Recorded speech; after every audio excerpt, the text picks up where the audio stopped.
Ruling by religious leaders angers women's rights groups. Does this simply reflect the Islamic nature of the country, or is it a breach of universal rights?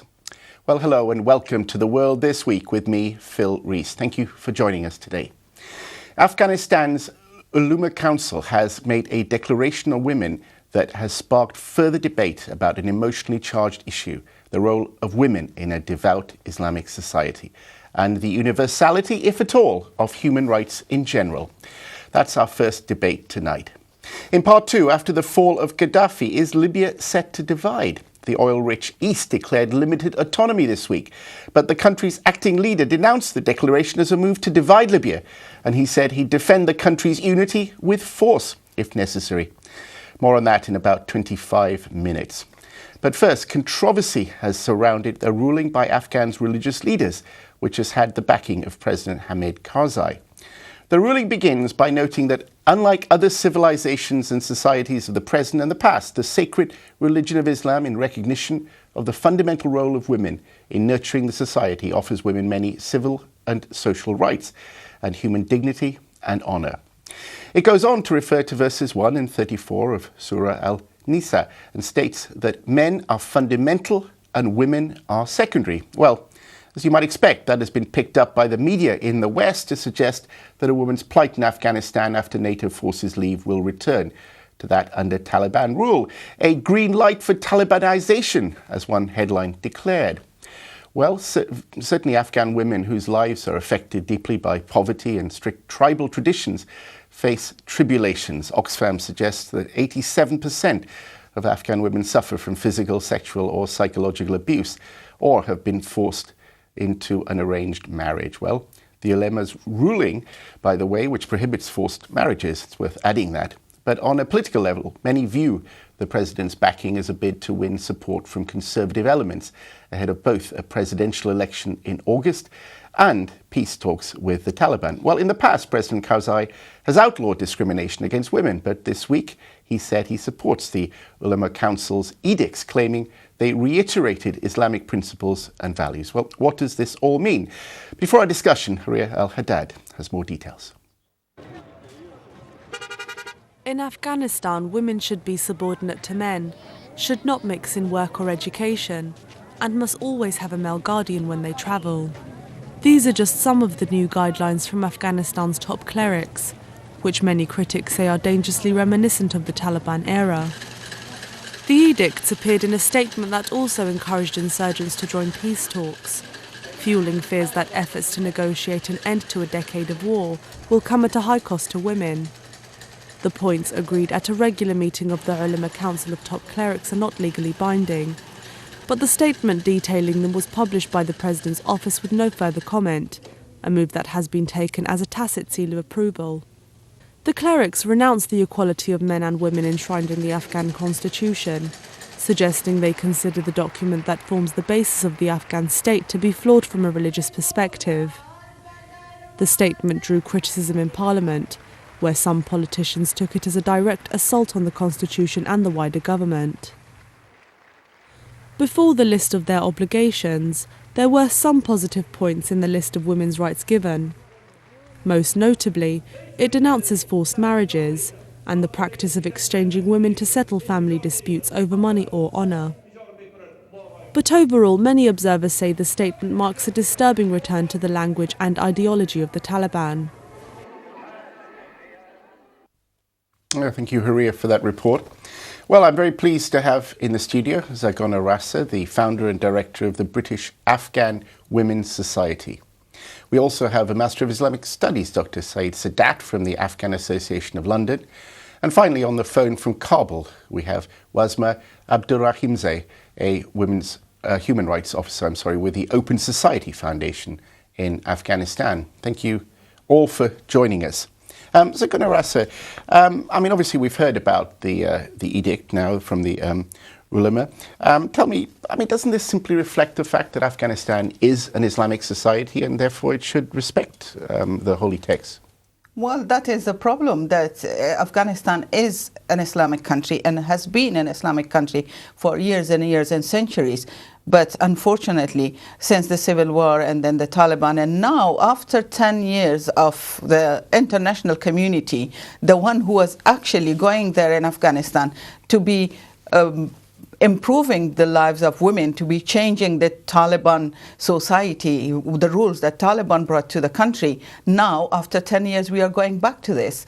So it's angered, well, what's really. wrong in the statement, though, from what we've heard there, taking, of course, its foundations from the holy text? What is wrong is nowhere in Islam there is... what is the difference between Afghanistan and other Islamic countries? Do you know of any other Islamic country that are producing similar rules? We should look at Iran, for example. We should look at Pakistan, Turkey, and all other Islamic countries. Particularly then, which rule particularly bothers you? Especially the ones that they say the women and men should not be mixed in workplace even. That is coming into this ulama's edict. Where if we look, then that means the parliament is no longer going to be there, because we have in Afghan parliament more than a fourth or more than 25% of female MPs. And President Karzai himself, he is going all around the world and meeting women's ministers and prime ministers and all those. So what is going to happen to this? I mean, it is really, really annoying for normal life. What happened to these widows who cannot travel without male escort? So, Dr. Sadaat, would you agree with that? I'm completely agreed with Ms. Zarghuna, and that is the reality that should be not happen. And I can say that sometimes they are misusing under the name of Islamic rules, that everybody knows in that country we are cultural and Islamitics. Everybody is learning from the age of 6 and 7, and we had a good life. If you just go recently, about 30 years ago, before that the Soviet Union get into the country, we had a normal Islamic, democratic country, which was actually work men and women together and studied up to the age of... But you said that, I mean, did that affect the majority of the country, or did that just affect the people living in urban areas like Kabul?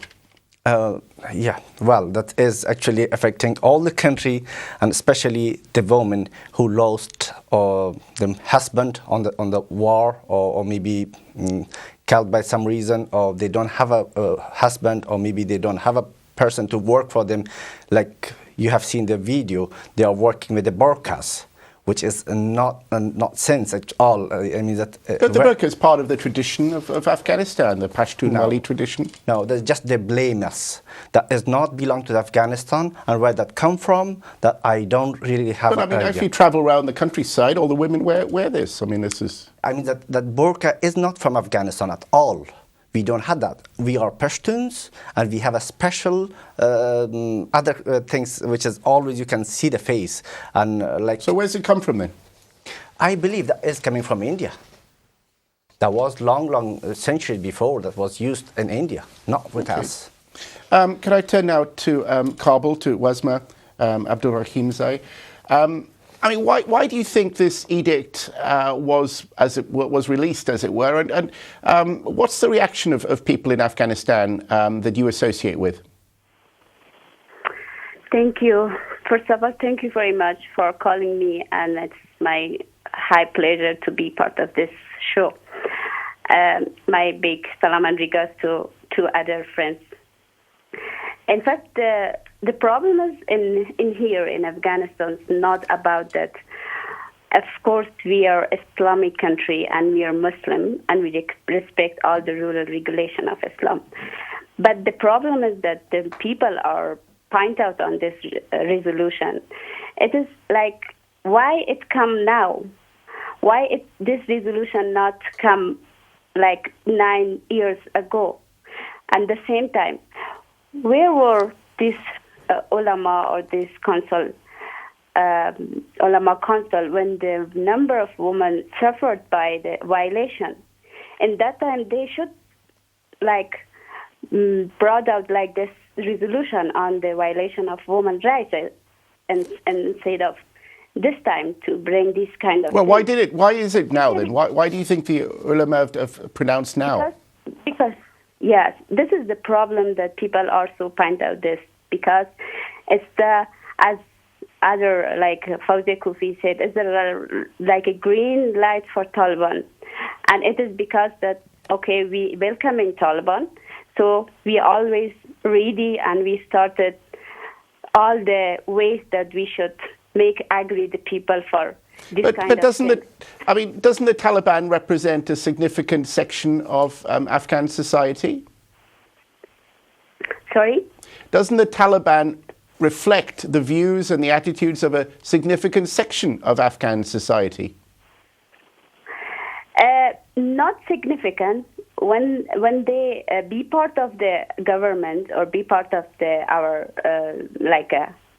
all the country, so it will be effect in all people or part of the people, because the things they raised in this resolution as well. It is education, it is work, it's Oh, well, I think Wasma. and this. Oh, you're back. Carry on, Wasma. Yes, and political participation. So they make limitation by this kind of things for women rights, because like if women are not be part of the parliament, the women not part of the government, so it would be very good place or very good way for them to have their own argue their own regulation and in this and opportunities, and in this case they will be very easy, they will approve or they will implement their rule and regulation. Okay. Because in this it's the situation that they write this resolution, and it's of course Taliban's also not like these things. In this situation, women are already struggling for their rights to be part of all decision making, to be part of policy making. And if they are rising this kind of things, suddenly all the women rights in these areas will be limited. Okay, well, as we stay with us, we'll be looking perhaps shortly about the political implications of this, why this came out. But let's just stay on the whole question of the role of Islam, though. I mean, obviously, a lot of Western people will be looking at this and saying, well, once again, Islam, as it were, doesn't provide women with equal rights. I mean, do you believe that there are things like universal rights that actually exist all over the world? Well, it should exist, definitely, most definitely.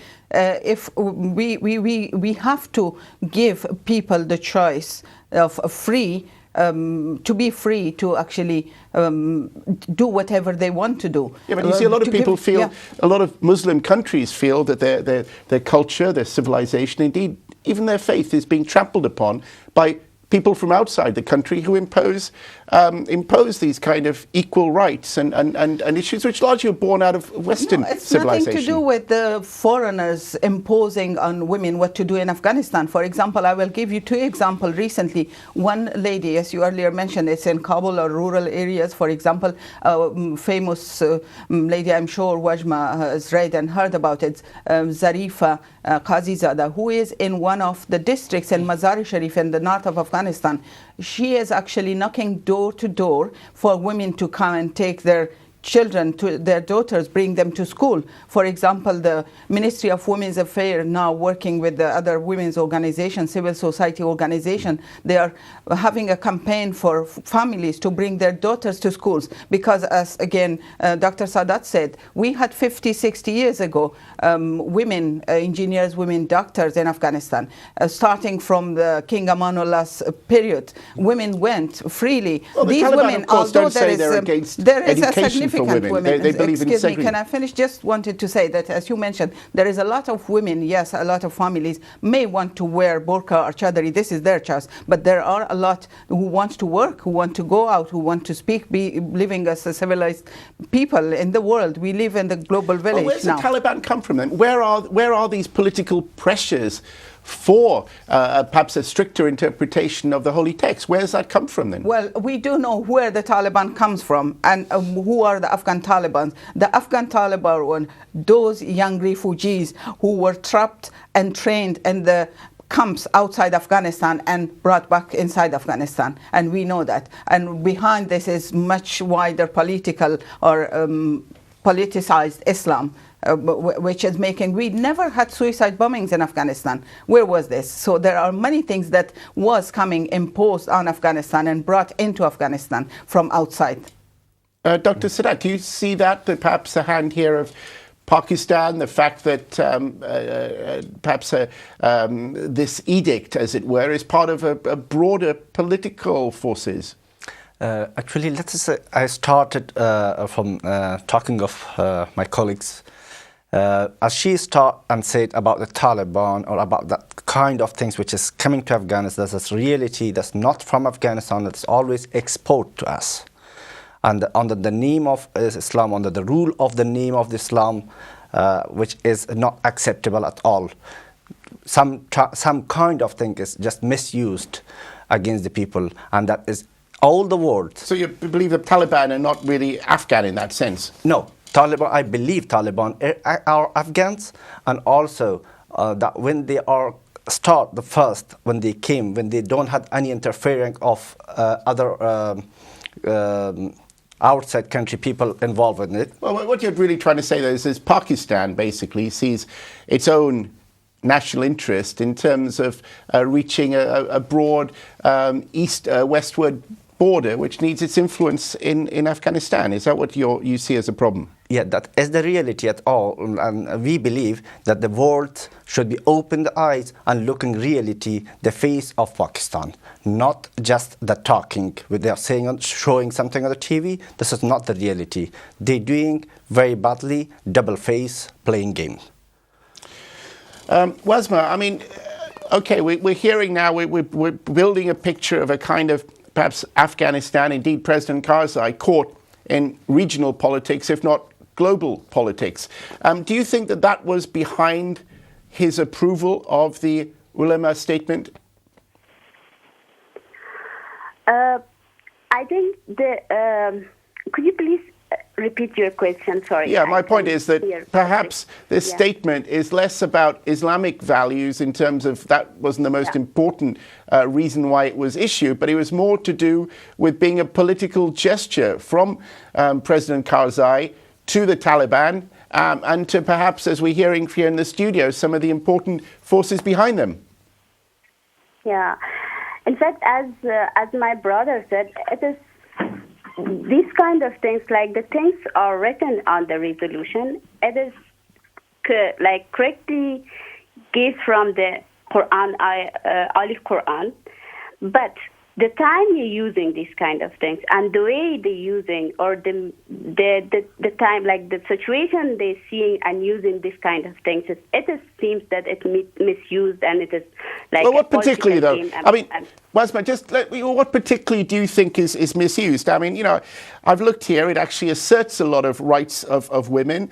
You know, what particularly? I mean, is it the question that we've heard from Zarghuna here, the question of segregation, that you find is the most problematic?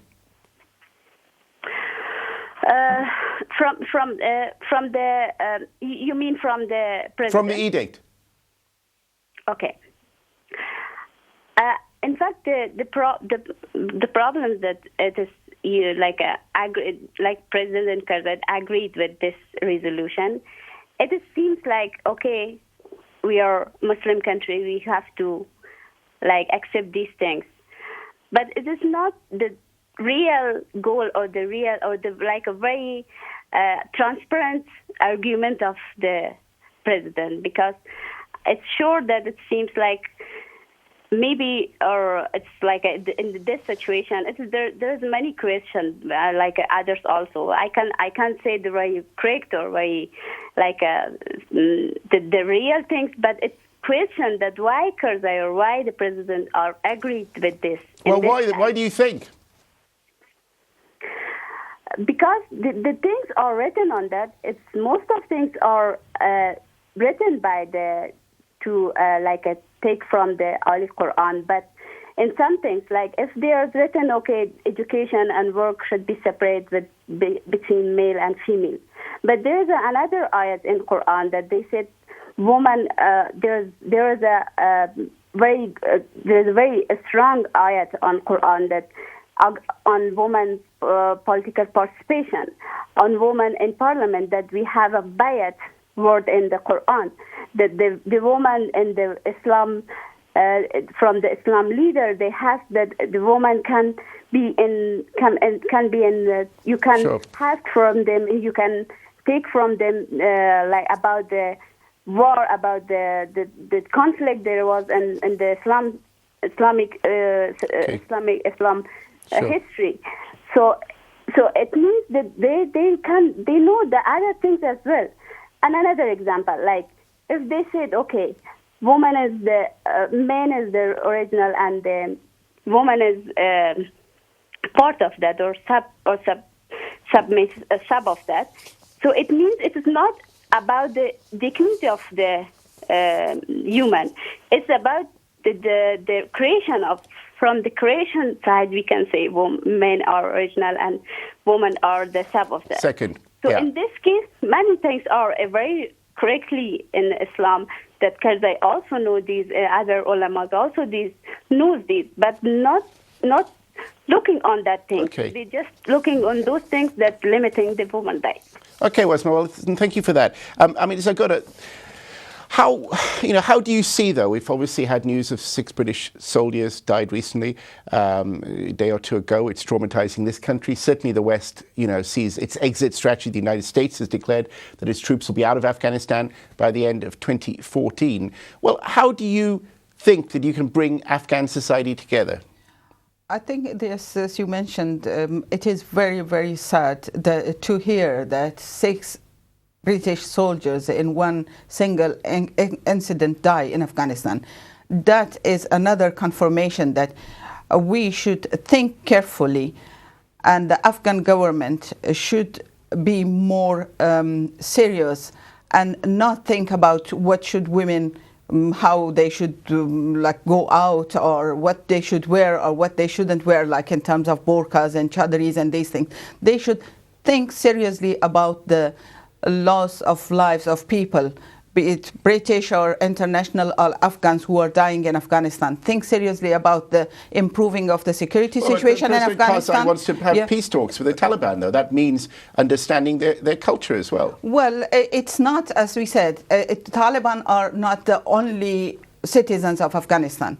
They are not a significant, majority. I know they are from Afghanistan. We should listen to every Afghan or all Afghans, what political views they have. But on the other hand, we shouldn't forget about the whole Afghanistan or other people of Afghanistan who once are women, who are more than 50% of the population. They want to live as other men in the society. They want to provide for their children because they don't have husbands or eldest sons to go and provide for them, for example. And also they should think more seriously about humanitarian side of it, about the development of Afghanistan, not only the political ambitions that is either putting oil on this flame and making it worse. Finally, Dr. Sadaat, I'm going to come to the end here, but do you believe that President Karzai should make any concessions to the Taliban in order to achieve peace? Let us start a little bit further. Well, we haven't got long. We haven't got long, Doctor. I mean that before Mr. Karzai, actually, US was interested to make a deal with the Taliban, and they give him a chance to make another office in Qatar. And when there's like a competitions now, when Mr. Karzai seen that US is interested to talk with the Taliban and to make some other resolution for the next step after 2014, Mr. Karzai said, yeah, I don't have any. But should he, though, very quickly, in a year, should he or should he not make concessions? Yeah, if the people, I mean, the people of Afghanistan think that is the resolution that the peace in the country, we never mind. Okay, I'm sorry, we've got to wrap it up there. Thank you so much for that. I'm afraid we're coming to a short break. In part 2, regional and tribal divisions escalate in Libya. The oil